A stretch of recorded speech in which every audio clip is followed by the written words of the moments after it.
Hello students, हम पढ़ रहे थे अपना chapter 3 fibre to fabric. Last video में हमने वूल के बारे में पढ़ा था। वूल हमें कहाँ से मिलती है।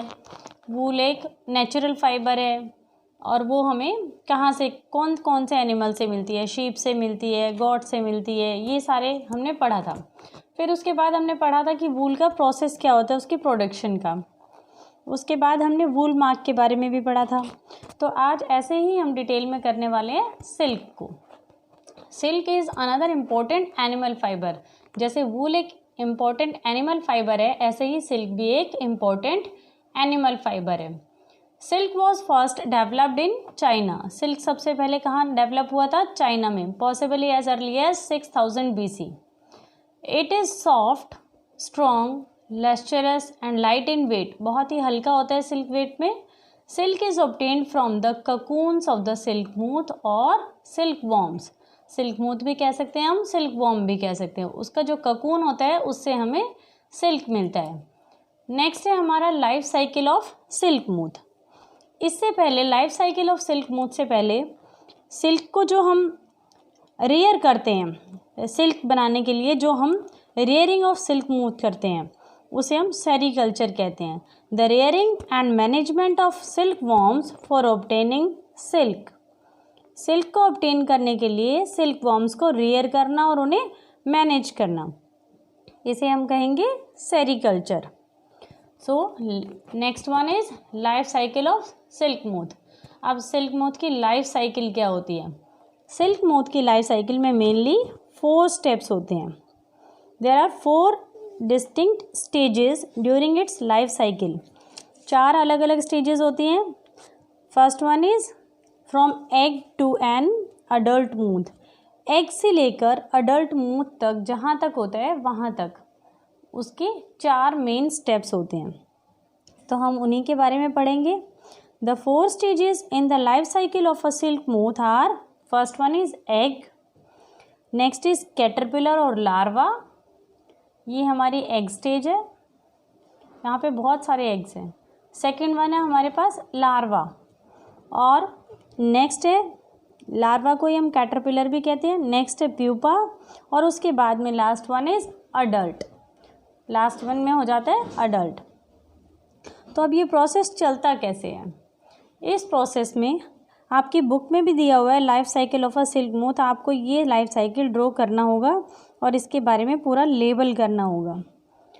इस पूरे प्रोसेस में the female silkworm lays many tiny eggs. बहुत सारे टीनी छोटे छोटे एग्स ले करती है। When an egg hatches a silkworm crawls out. जब हम उन एग्स को 25 डिग्री सेल्सियस पर हैच करते हैं तो वहाँ से सिल्क वॉर्म क्रॉल करके बाहर आता है। क्रॉल मतलब रेंग के, क्रॉल्स आउट। और इसी को हम क्या कहते हैं? Larva of the silk moth. इसी को हम क्या कहेंगे? Larva of the silk moth. उसके बाद initially the larva can feed only on tender mulberry leaves. जो मलबेरी लीव्स होते हैं मोस्टली उन्हीं पर ही पाया जाता है। और फिर the larval stage last for about 27 days. और ये जो स्टेज होती है ये कितने दिनों के लिए होती है? 27 डेज के लिए होती है। After some time larva stop eating. और कुछ दिनों के बाद लार्वा खाना, जो मलबेरी लीव्स हैं उनको खाना बंद कर देता है। क्लिम्ब अप द ट्विग्स, और जो ट्विग्स होती हैं, टहनियाँ होती हैं, उनके ऊपर क्लिम्ब करते हैं। And start spinning the cocoon, और स्पिन करना स्टार्ट कर देते हैं ककून को। This stage is called pupa stage. Spinning the cocoon it means वो अपने ऊपर एक धागे के जैसे लपेटता चला जाता है, इस टाइप से। ये जो होता है ये कैटरपिलर, और ये ककून में अपने आप को इनिशियल स्टेज से आगे डेवलप करते हैं। और इस स्टेज को हम कहेंगे प्यूपा स्टेज और cocoons. The cocoons thus formed are collected and processed. और ये कलेक्ट होना स्टार्ट हो जाते हैं और आगे प्रोसेस करते हैं। The silk moth continues to develop inside the cocoon. और इन्हीं के अंदर, इन ककून्स के अंदर ही जो हमारे सिल्क मूथ होते हैं वो अंदर ही डेवलप करते रहते हैं, अंदर ग्रोथ करते रहते हैं। At the end of the pupa stage, the silk moth cuts open the cocoon and the young moth flies out. और इनमें से क्या होता है लास्ट में? इन्हीं में से जो सिल्क मूथ होता है वो कट करके बाहर निकलता है और लास्ट में बटरफ्लाई के जैसे फ्लाई कर जाता है। और ये हमारी पूरी life cycle of silk smooth है। ये डिफरेंट कैटरपिलर्स यहाँ पे दिखाए गए हैं। ये एग्स हैं जो इसके सिल्क वॉर्म के हैं, और ये कैटरपिलर की स्टेज है। यहाँ पे ककून्स की स्टेज दिखाई गई है, और लास्ट में उसकी adult stage, it means butterfly. तो ये हमारी life cycle of silk smooth थी, क्योंकि ये बहुत ही लेंथी होती है। अब कुछ प्रॉपर्टीज़ होती हैं हमारे पास सिल्क की। सिल्क की जो प्रॉपर्टीज़ होती हैं उससे पहले हम जानेंगे कि सिल्क प्रोडक्शन क्या होता है।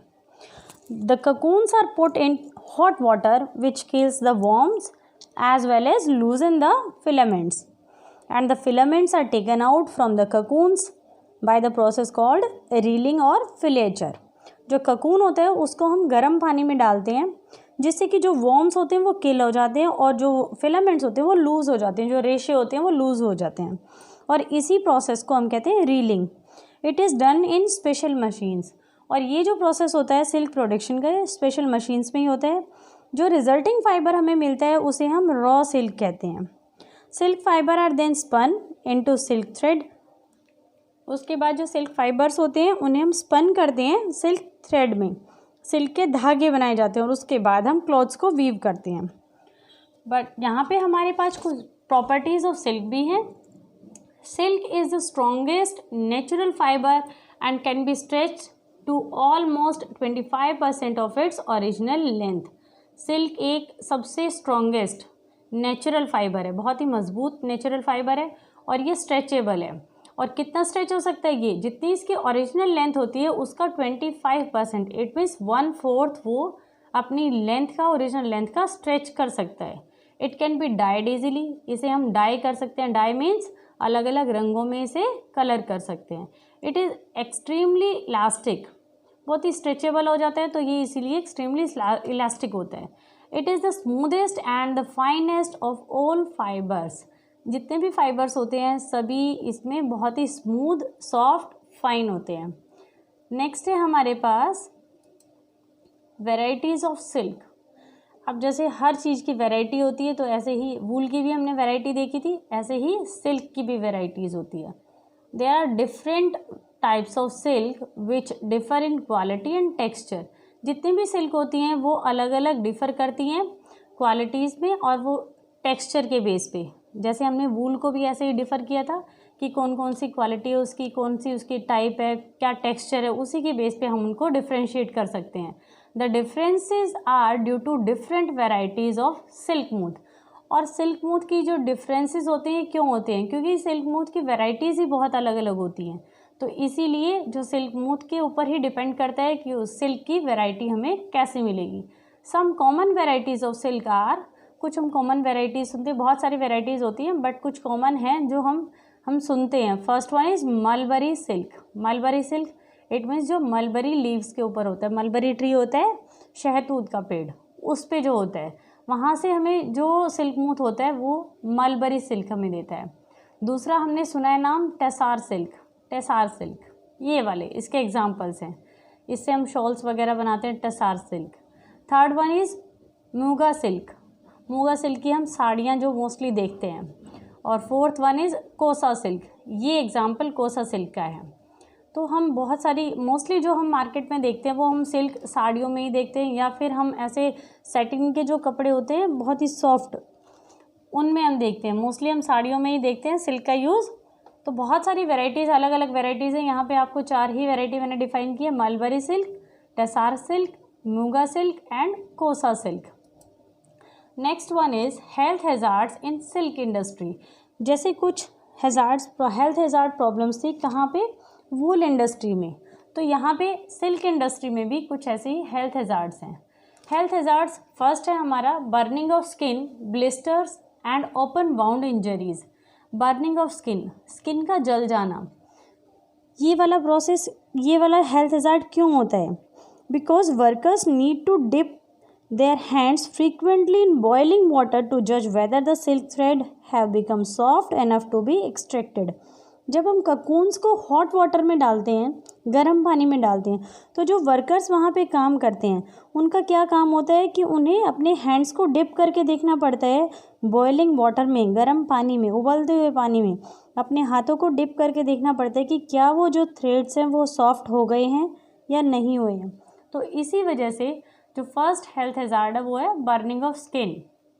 Second one is standing 14 to 16 hours in a day leads to back ache. अब ऐसी मशीन्स होती हैं वहाँ पे सिल्क इंडस्ट्री में जहाँ पे वर्कर्स को ये डिमांड होती है मशीन्स की कि लॉन्ग आवरली उनको स्टैंडिंग करना पड़ता है। वहाँ पे almost 14 to 16 hours a day, 14 से 16 घंटे तक उनको खड़े रहना पड़ता है देखने के लिए कि जो हमारी सिल्क की क्वालिटी है वो पूरी प्रॉपर अच्छी है या नहीं है। तो इस इतना देर स्टैंडिंग की वजह से उनके बैक एक हो जाता है, जो बैक में प्रॉब्लम हो जाती है। Third one is focus on reeling the fine silk cause eye problems. अब उनको फोकस करना पड़ता है रीलिंग ऑफ फाइन सिल्क पे कि कौन सा सिल्क फाइन है, कोई ऐसा रेशा तो नहीं निकल गया मशीन में से कि जो सिल्क अच्छी क्वालिटी का नहीं है। इसी वजह से उनको फोकस करके रखना पड़ता है और फोकस का काम हमारी आइज़ का होता है। तो इतना ज़्यादा फोकस करने से आइज़ प्रॉब्लम भी हो जाती है। Fourth one is respiratory problem such as asthma and bronchitis. अब रेस्पिरेटरी प्रॉब्लम क्यों होगी? रेस्पिरेटरी प्रॉब्लम्स इसलिए होती है क्योंकि boiling of cocoons in big water tanks release hot of humus vapours, ये सारी चीज़ें वहाँ पे बहुत ज़्यादा रिलीज़ होती हैं। जहाँ पे हम ककून्स को बॉयल करते हैं तो वहाँ पे बहुत ज़्यादा लॉट ऑफ फ्यूम्स वेपर्स वो रिलीज़ होती हैं, उसकी वजह से हमें सांस लेने में प्रॉब्लम होती है। तो जो वर्कर्स वहाँ पे काम करते हैं उनको रेस्पिरेटरी प्रॉब्लम्स हो जाती हैं, फॉर एग्जांपल एस्थमा की या ब्रोंचिटिस की। नेक्स्ट है continuous working in such noisy condition leads to hearing problems. जो मशीन्स यूज़ होती हैं स्पिनिंग करने में या फिर वीविंग करने के लिए बहुत ज़्यादा नॉइस प्रोड्यूस करती हैं, produces a lot of noise. तो इन मशीन्स की वजह से वहाँ पे जो वर्कर्स कंटिन्यू काम करते हैं इतने नॉइसी कंडीशन में, इतने शोर वाली कंडीशन में, तो उससे उनको प्रॉब्लम हो जाती है, लीड्स टू हियरिंग प्रॉब्लम्स, उनको हियरिंग प्रॉब्लम्स हो जाती हैं। तो आज हमारे ये चैप्टर कंप्लीट हो जाता है और आप लोग जितना अभी ये पढ़ाया गया है इसमें से ऑलमोस्ट आपको 21 वर्ड के क्वेश्चन आप खुद से पिक आउट करेंगे विद आंसर्स, तो आपको ये अच्छे से समझ आ जाएगा और इनके क्वेश्चन आंसर्स हम नेक्स्ट में क्लास में डिस्कस करेंगे। So that's all for the day students.